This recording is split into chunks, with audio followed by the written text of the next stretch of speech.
রাজধর্ম ভুলে ক্ষমতার লোভে মত্ত মোদী সরকার।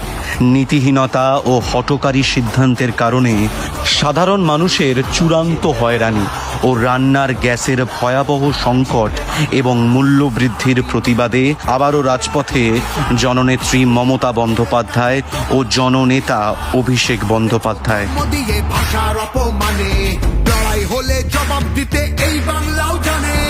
আজ বিকেল 4টেতে কলেজ স্কোয়ার থেকে ডোরিনা ক্রসিং পর্যন্ত আয়োজিত মহামিছিলে সামিল হন আপনিও। সরব হন নিজের অধিকার রক্ষায়।